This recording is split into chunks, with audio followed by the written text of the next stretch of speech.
सबसे पहली बात जो इस वक्त आपके माध्यम से मैं कहना चाहूँगा वो ये है कि Jammu Kashmir board of school education जो है उसके जो सरबराह जो चेयरमैन है वो असामी 1 साल से तकरीबन खाली पड़ी है और बीच में इंटरिम अरेंजमेंट किया गया था, लेकिन इस वक्त बोर्ड जो है हेडलेस है। कहीं ना कहीं उससे बच्चों को मुश्किलात जो है वो दरपेश है, क्योंकि रिजल्ट डिक्लेरेशन की ऑलरेडी अनाउंसमेंट की गई थी, ऑप्शन अनाउंसमेंट, मगर वो कहीं ना कहीं रुके पड़े हैं क्योंकि बोर्ड के पास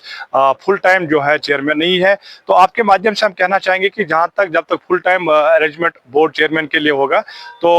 कहीं ना कहीं इंटरिम अरेंजमेंट करने की जरूरत है। एडिशनल चार्ज अगर किसी अफसर को दिया जाए ताकि बोर्ड के जो कामकाज है वो मुतासिर ना हो। यूटी ऑफ लद्दाख की जो गवर्नमेंट है उन्होंने एक तवारीखी कदम लेते हुए जो ग्रेड 2 और ग्रेड 3 टीचर्स हैं जिनके आर्डर्स पर ये लिखा गया था कि ये नॉन ट्रांसफरेबल है, उस नॉन ट्रांसफरेबल वर्ड को ओमिट करके उनको ट्रांसफरेबल बनाया गया है। ये एक खुशाइन कदम है। जम्मू कश्मीर टीचर्स फोरम की एंटायर क़यादत जो है इसको वेलकम करती है और साथ ही साथ यहाँ की जो वजीर तालीम है मोहतरमा सकीना इतू और सेक्रेटरी एजुकेशन जनाब राम नवाज शर्मा जी, हम उम्मीद करेंगे कि वो भी एक स्टेप लेके ये इस चीज़ को, इस प्रक्रिया को आगे बढ़ाएंगे ताकि यहाँ के जो ग्रेड 2 और ग्रेड 3 टीचर्स जो अरसे दराज से ट्रांसफर पॉलिसी का वेट कर रहे थे उनको कहीं ना कहीं राहत की सांस वो ले सकें। और साथ ही साथ एक इंपॉर्टेंट इशू से मैं आपको रूबरू कराना चाहूँगा, वो ये है कि जो डीडीओ पावर्स का मसला है, जहाँ पर ज़डीओज, सीओज या प्रिंसिपल डाइट्स या बाकी जो हमारे हेडमास्टर्स हैं, कहीं जब डीडीओ पावर मिलने होते हैं, डीडीओ नहीं होता है, तो वहाँ पर डीडीओ पहले सीओ के पास फाइल जाती है,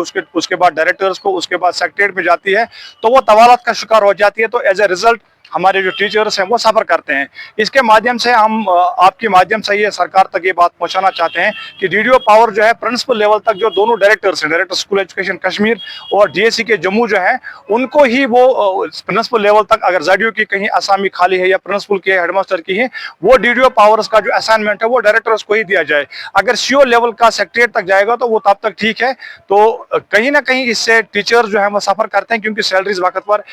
रिलीज नहीं होती है। और तीसरा इंपॉर्टेंट इशू जो मैं आपके माध्यम से रेज करना चाहूँ वो ये है कि जम्मू डिवीजन में हमारे जो टीचर्स हैं अभी तक सैलरी बजट जो है जम्मू डिवीजन में रिलीज नहीं हुआ है। आज 10 तारीख है, 10 तारीख तक भी हमारे जम्मू डिवीजन के असातिज़ा सैलरी के लिए वेट कर रहे हैं क्योंकि सैलरी बजट जो सेक्रेटरीट से है वो रिलीज नहीं हुआ और जो डीडीओ पावर्स जम्मू डिवीजन के सेक्रेटरीट में पेंडिंग है वो फाइल भी अभी तक थ्रू नहीं हुई है। जम्मू डिवीजन के जो डीडीओ पावर्स हैं वो जल्द अज जल्द उनको दिए जाएं और साथ ही साथ जो जम्मू डिवीजन के जो सैलरी रिलीज का जो बजट है वो कहीं ना कहीं रिलीज होना चाहिए ताकि आज 10 तारीख है, जो लोगों ने लोन बैंक से लिए वो फजूल का इंटरेस्ट उन पे चढ़ रहा है, एक्सेस इंटरेस्ट चढ़ रहा है, तो कहीं ना कहीं टीचर्स गुनागो मुश्किल से दो जा रहे हैं। जम्मू कश्मीर टीचर्स फोरम की एंटायर लीडरशिप खुसूसन चेयरमैन मोहम्मद सिबी रातर और चीफ पैटर्न गणेश खुजूरिया जी के माध्यम से सरकार तक ये बात पहुंचाना चाहूंगा। एक तो बोर्ड का चेयरमैन जो है उसमें सूरत लाई जाए ताकि फुल टाइम उनको चेयरमैन मिले और बच्चों का रिजल्ट जो है इन टाइम डिक्लेयर हो। जो डीडीओ पावर्स का मसला है उसमें भी वो देखें ताकि कोई ऐसा लाएअमल तैयार करें जिससे डीडीओ पावर्स के लिए एक दो दिन में ही डीडीओ पावर्स असाइन हो, तो उसमें ज्यादा दफ्तरी तवालत ना हो। और ट्रांसफर पॉलिसी के हवाले से मेरा इतना ही है कि जिस तरह से लद्दाख यूटी की गवर्नमेंट ने स्टेप लिया है, हमारी सरकार भी